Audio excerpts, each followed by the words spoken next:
जय हिंद मित्रांनो, तुम्ही बघत आहात माझं चॅनल स्ट्रेट ड्राईव्ह. मी डॉक्टर अविनाश शिंदे आणि माझी मित्रांनो आपल्याला एक प्रेमळ विनंती आहे की माझं चॅनल जास्तीत जास्त सबस्क्राईब करा. माझे व्हिडिओ जे जास्तीत जास्त आहेत तर ते पुढे पाठवत राहा, जे हे देश हितासाठी चांगले असतात.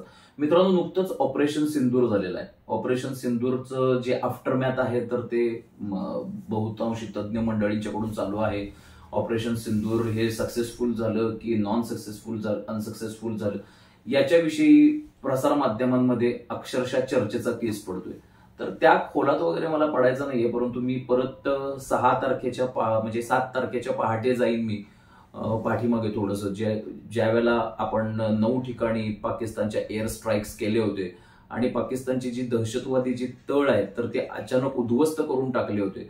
तर त्यावेळेला दहशतवादी तळ उद्ध्वस्त केल्यानंतर इंडियन आर्मीची भूमिका जी आहे तर ती काहीशी बचावात्मक राहिली.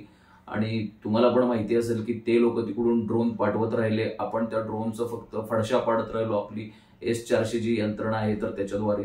परंतु भरीव असं आपण त्यावेळेला काहीच केलं नाही. ज्या वेळेला त्यांची भीड चेपली पाकिस्तानवाल्यांची आणि ते ड्रोनच्या ठिकाणी अत्यंत आतताईपणा करणारं काहीतरी कृत्य करतील अशी आपल्या इंडियन आर्मीला ज्या वेळेला आशंका वाटू लागली, तर त्यावेळेला इंडियन आर्मीने त्यांचे जे 9 तळ आहेत तर ते एका क्षणात उद्ध्वस्त करून टाकले. परंतु हे करताना देखील इंडियन आर्मीचा स्टान्स हा कायमच होता की आमचं जे युद्ध आहे तर ते पाकिस्तान विरुद्ध नाहीये.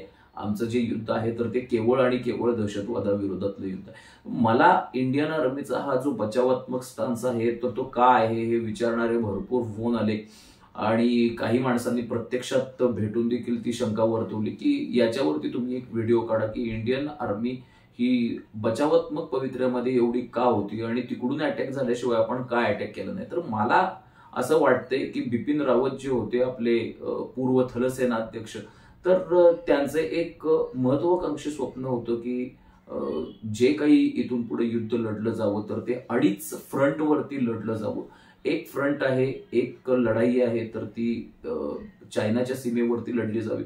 दुसरी लढाई जी आहे तर ती पाकिस्तानच्या सीमेवरती, आणि तिसरी लढाई जी आहे तर ते देशांतर्गत जे शत्रू आहेत तर त्यांच्या अगेन्स्ट लढली जावी. अर्थात देशांतर्गत जे शत्रू आहेत तर ते नेमके कोण आहेत तर त्याच्यावरती एक मी नंतर स्वतंत्र व्हिडिओ बनवणारच आहे. परंतु बिपिन रावत जे होते तर त्यांची योजना जी आहे तर ती अत्यंत महत्वाकांक्षी होती. मित्रांनो, बिपिन रावत जे होते तर त्यांची योजनाच अशा प्रकारची होती की भारतीय सैन्य जे आहे, इंडियन आर्मी आहे तर ती इतकी बलिष्ठ बनली पाहिजे की चोही बाजूकडून जरी आक्रमण झालं तरी त्याला त्याच्याबरोबर एक युद्ध करायची क्षमता त्या इंडियन आर्मीची पाहिजे. आणि त्यामुळे त्यांचा तसा तो प्रोजेक्ट चालूच होता. परंतु मला असं वाटतंय की आपली जी भारतीय सेना आहे तर ती बचावात्मक पवित्र्यामध्ये का राहिली, तर कुठल्याही परिस्थितीमध्ये त्यांना हे जे युद्ध आहे तर ते पुढे जाऊ द्यायचं नव्हतं. ज्याला आपण इंग्लिशमध्ये वॉर एस्कॅलेशन म्हणतो, तर ते कुठल्याही परिस्थितीत वॉर एस्कॅलेट होऊ द्यायचं नव्हतं. वॉर एस्कॅलेट झालं असतं तर काय झालं असतं, तुमच्या समोर आता युक्रेनचं युद्ध आहे, रशियाचं युद्ध आहे, इस्रायल आणि गाझापट्टीचं पण युद्ध तुमच्या समोरच आहे. हे चिमूटभर वाटणारे जे देश आहेत तर ते किती सशक्त ठरू शकतात आंतरराष्ट्रीय पाठबळाच्या जीवावरती. आज पाकिस्तान हा तर न्यूक्लिअर राष्ट्र आहे आणि ते अण्वस्त्र सज्ज राष्ट्र आहे. तर त्यामुळे युक्रेन जर रशियाला एवढी फाईट देऊ शकत असेल तर पाकिस्तान हा आपल्याला कदाचित 2 वर्ष, 3 वर्ष, 5 वर्ष हे युद्ध चालू झालं असतं. आणि 4थ्या क्रमांकाची अर्थव्यवस्था असलेल्या हिंदुस्थानला हे कदापिही सहन होण्यासारखं नव्हतं की आपला जो देश आहे तर तो युद्ध प्रवण राष्ट्र बनेल. आणि हेच ऍक्च्युअली चायनाला पाहिजे होतं. चायनानं हे पहलगाम मध्ये जो अटॅक झालाय हा एक प्रकारे ऑर्केस्ट्रेड अटॅक होता आणि त्याचा जो ऑर्केस्ट्रा वादक आहे तर तो पाकिस्तान नाहीये मित्रांनो. हा ऑर्केस्ट्रा वादक आहे तर तो चायना आहे. त्यांना हे सगळं घडवून आणलेलं आहे. कुठल्याही परिस्थितीमध्ये 4थ्या क्रमांकावरून 2ऱ्या क्रमांकावरती जाणारी जी भारतीय व्यवस्था आहे, अर्थव्यवस्था आहे, तर तिला पायबंद घालायचा आणि भारताची प्रगती आहे तरी रोखून धरायची. हे जे चायनाचं जे षडयंत्र आहे तर ते काही लपून राहिलेलं नाहीये. आणि दुसरी गोष्ट म्हणजे पाकिस्तानला आवश्यक त्या पातळीवरती आणि कुठल्याही पातळीवरती त्यांनी शस्त्रपुरवठा केला असता, त्यांनी अर्थसहाय्य केलं असतं, परंतु हिंदुस्थानची जी अर्थव्यवस्था आहे तर ती कुंठित झाली पाहिजे या पद्धतीनं त्यांनी व्यूहरचना केली असते. आणि हे जे वॉर आहे तर ते लांबलं असतं तर त्याचा तोटा जो आहे तर तो हिंदुस्थानला सहन करायला लागला असता. आणि ज्या वेळेला हिंदुस्थानची सेना पाकिस्तान बरोबर लढून पूर्णपणे जर्जर होऊन जाईल, दुबळी होऊन जाईल, तर त्यावेळेला ईशान्य बाजूकडून अटॅक करायची पण त्यांची योजना असणार आहे. याचे काही इनपुट्स आपल्या इंडियन आर्मीला मिळालेले असणार आहे. त्यामुळे इंडियन आर्मी सुरुवातीपासून एक डिफेन्सिव्ह मोडमध्ये होती, एका बचावात्मक पवित्र्यामध्ये होती. आणि इंडियन आर्मीचे ज्या काही 7, 8, 9, 10 तारखेला ज्या हालचाली घडल्या, तर त्या हालचालींचा अभ्यास केल्यानंतर माझ्या मनामध्ये यत्किंचितही संशय उरत नाहीये की आपलं जे एम होतं, आपलं जे ध्येय होतं, तर ते आपण साध्य केलेलं आहे. ज्या वेळेला मौलाना मसूद अझहरच्या घरातले 14 जण खलास झालेत, हा त्यांच्या अतिरेकी व्यवस्थेला जो आहे तर तो खूप मोठा तडका आहे. त्याच्यानंतर हे 9 ते 12 जे एअरबेस आपण पूर्णपणे छिन्न विच्छिन्न करून ठेवलेले आहेत, हा त्यांच्या अर्थव्यवस्थेच्या दृष्टिकोनातून खूप मोठा तडका आहेच ना. परंतु कुठल्याही पद्धतीमध्ये आपण चीनचा जो हस्तक्षेप आहे, चीन जे तिकडून ईशान्य बाजूकडून आपली सैन्य घेऊन उतरणार होतं आज ना उद्या पाकिस्तानच्या बाजूनं, पाकिस्ताननं युद्धबंदी ज्या वेळेला जाहीर केली तर त्यावेळेला असे इनपुट्स मला आलेले आहेत की चीनची आर्मी जी आहे तर ती पाकिस्तानच्या या सैन्यावरती भरपूर प्रमाणात नाराज आहे की आम्हाला विचारल्याशिवाय तुम्ही हिंदुस्थानच्या हातापाया का पडत गेला, हिंदुस्थाननं तुमचे फोन उचलले नाहीत त्यामुळे तुम्ही नंतर अमेरिकेच्या का हातापाया पडत गेला, आम्ही नव्हतो का तुम्हाला, अशा पद्धतीचे देखील इनपुट्स माझ्या हातात आलेले आहेत. आणि त्यामुळं चायनाची जी योजना आहे तर ती पूर्णपणे आपल्याला विनाशाच्या कडेला नेणारी योजना आहे मित्रांनो. आणि मला वाटतं एक 20-25 वर्ष आपण पाठीमागे जाऊया, तत्कालीन जे संरक्षण मंत्री होते जॉर्ज फर्नांडिस, त्यांनी एक प्रतिपादन केलं होतं आणि त्या प्रतिपादनाच्या विरोधात, त्यांच्या या स्टेटमेंटच्या विरोधात फार मोठा गदारोळ हिंदुस्थानातच माजला होता. जॉर्ज फर्नांडिस यांनी असं प्रतिपादन केलं होतं की हिंदुस्थानला संपवण्यासाठी पाकिस्तान हा धोकादायक जो आहे तर तो राष्ट्र आहे, परंतु त्याच्यापेक्षा कितीतरी पटीनं धोकादायक हा चीन जे राष्ट्र आहे तर ते आहे. तर त्यांच्या या विधानावरती एक गदारोळ माजला होता त्या कालावधीमध्ये. परंतु आज 20 ते 25 वर्षानंतर ही जी चीनच्या ज्या कुटील कारवाया बघता, जॉर्ज फर्नांडिस हे त्या युगामध्ये जे बोलले तर ते किती सत्य होतं याची प्रचिती आपल्याला या युद्धाच्या निमित्तानं आपल्याला बघायला मिळते. म्यानमारमधले जे कोको आयलंड्स असतील, म्यानमारच्या हिंदी महासागरात असणार आहे, तर तिथं चायनानं आपले तळ उभारायला चालू केलेत. नाविक तळ असतील किंवा त्यांचा जो एअर बेस आहे तर तो तिथं डेव्हलप करायला चालू केलेला आहे. आणि हिंदुस्थानला सगळीकडून घेरण्याची जी तयारी आहे तर ती चायनानं चालू केली.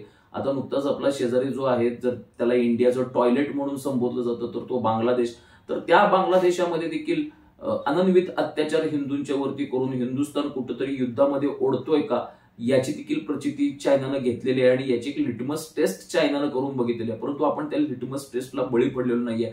होतंय काय की आपला जो ईशान्येला जोडणारा जो सिलिगुडी कॉरिडॉर आहे, ज्याला आपण चिकन नेक कॉरिडॉर असं म्हणतो, तर तो एक 10 ते 12 किलोमीटर फक्त अंतर असलेला एक कॉरिडॉर आहे. आणि त्या कॉरिडॉरनं आपली ईशान्येकडची जी राष्ट्र आहेत, मणिपूर असेल, नागालँड असेल, सिक्कीम असेल, अरुणाचल प्रदेश असेल, हे जे ईशान्येकडची जी राष्ट्र आहेत ज्याला आपण नॉर्थ ईस्ट स्टेट्स म्हणतो, तर ते हे जे चिकन नेक कॉरिडॉर आहे तर त्यांना उर्वरित हिंदुस्थानशी जोडण्याचं काम करतो या ईशान्येकडच्या राज्यांना. आणि हा चिकन कॉरिडॉर जो आहे तर त्याच्या खाली एक रंगपूर सेक्टर आहे बांगलादेशचं, तर त्या रंगपूर सेक्टरमध्ये एक लाल मुनिरहाट नावाचा एक गाव आहे. तर त्या लाल मुनिरहाट नावाच्या गावामध्ये एक दुसऱ्या महायुद्धकालीन एअर बेस आहे, तर तो आता सध्या वापरात नाहीये.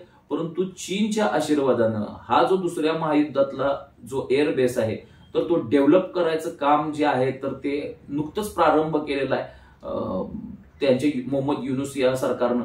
आणि जर हा एअर बेस जर डेव्हलप झाला तर ही पूर्णपणे भारताच्या ईशान्येच्या राज्यांना पूर्णपणे ही धमकी असणार आहे. त्यांच्या स्वातंत्र्याच्या दृष्टिकोनातून आणि त्यांच्या सार्वभौमत्वाच्या दृष्टिकोनातून ही पूर्णपणे एक प्रकारची थ्रेट आहे. इराणमध्ये जे काही प्रकल्प आहेत तर ते झपाट्यानं हिंदुस्थानच्या ऐवजी चायनीज गव्हर्नमेंट आपल्या ताब्यात घेते. जे पीओके म्हणून आपण हिंदी पिक्चरमध्ये एक वाक्य, चिल्ला चिल्ला के सब स्कीमे बता दोगे क्या, तर हे आपल्या प्रसार माध्यमांनी मूर्खपणासारखं पीओके करत बसलेले आहेत. तर शिनजियांग प्रांतामधून डायरेक्ट पीओके प्रांतातून डायरेक्ट ग्वादार बंदरापर्यंत त्यांनी तो रस्ता तयार केलेला आहे, ज्याला आपण चायना पाकिस्तान इकॉनॉमिक कॉरिडॉर म्हणतो. आणि त्यामुळे पीओके, मला तरी वाटतंय पीओके ताब्यात घेणं हे हिंदुस्थान आर्मीचं आणि हिंदुस्थान सरकारचं फक्त दिवा स्वप्नच राहणार आहे. कारण पीओके बरोबर काही छेडखानी कराल तर ते काही पाकिस्तान बरोबर छेडखानी नसणार आहे, ती डायरेक्ट पीएलए बरोबर छेडखानी असणार आहे, people liberation army of the China. तर त्याच्या बरोबर आपण कुरापत काढू इथपर्यंत आपण शस्त्रसज्ज आहोत का? आपली अर्थव्यवस्था तिथपर्यंत आहे का? तर खेदानं उत्तर असं द्यायला लागेल की नाही आहे. तर त्यामुळे आपल्या सरकारनं कधीही पाकिस्तानच्या कंपॅरिझन बरोबरच राहणं पसंत केलं. चायना बरोबर तुलना करायची कधी प्रयत्नच केले नाहीत. आपल्या इकडची जी लोकशाही व्यवस्था आहे तर ती पूर्णपणे आपल्या देशाला मारक ठरलेली आहे. इथं जे काही सो कॉल्ड डेमोक्रेसी आपण म्हणतो तर ती हिंदुस्थानच्या मुळाशी येऊ पाहते काय अशी परिस्थिती. भ्रष्टाचारानं पूर्णपणे आपला देश बजबजलेला आहे. गरीब आणि श्रीमंत ही जी दरी आहे तर ती रुंदवते आहे. त्यांना वेगळं शिक्षण आहे, गरिबांच्या मुलाला, श्रीमंतांना वेगळं शिक्षण आहे. सगळं शिक्षण जे आहे तर ते इंग्रजी भाषेतून असल्यामुळं श्रीमंतांची पोरं फक्त शिक्षण घेत आहेत, गरिबांची त्या इंग्लिश आणि गणितमुळे पूर्णपणे वाट लागलेली आहे. गणित अर्थातच आपल्या एक जीवनावश्यक एक सब्जेक्ट आहे, परंतु इंग्लिशला मी तेवढंसं प्राधान्य देणार नाही. कारण चीन जेवढी आपल्या मॅन्ड्रिन लँग्वेज मधून डेव्हलपमेंट केलेली आहे, त्यांचे सगळे जे अभ्यासक्रम आहेत तर त्यांच्या युनिव्हर्सिटीचे जे सगळे सिलेबसेस आहेत तर ते पूर्णपणे मॅन्ड्रिन लँग्वेजमध्ये आहेत. त्यामुळे चीनची आणि आपली तुलना करता येणं खचितच चांगलं नाहीये. आपण त्यांच्या कुठेही पासंगाला पुरू शकत नाहीये. आणि उद्या काय होणार आहे? उद्या एक अमेरिकेबरोबर लढणारा आपला एक पार्टनर म्हणून रशिया आपल्याकडे पहिल्यांदा बघत होता, परंतु पार्टनर जो आहे तर तो कुठल्याही परिस्थितीत तेवढाच बलिष्ठ असला पाहिजे. त्यामुळे रशियाचा जो रोख आहे तर तो आता चायनाकडे आहे आणि चायना आणि रशिया खांद्याला खांदा लावून लढतील अशी परिस्थिती आहे. आपल्याला परराष्ट्र धोरणच मुळात ठरवता आलेलं नाही की आपण नेटोचा सदस्य पण बनत नाहीये, आपण अमेरिकेचा मित्र पण नाहीये, आपण अमेरिकेचा शत्रू पण नाहीये, आपण रशियाचा मित्र पण नाहीये, आपण रशियाचा शत्रू पण नाहीये. रशियाच्या जवळ उघड जाण्यासाठी आपण एक लाजतो कारण अमेरिका नाराज होईल म्हणून.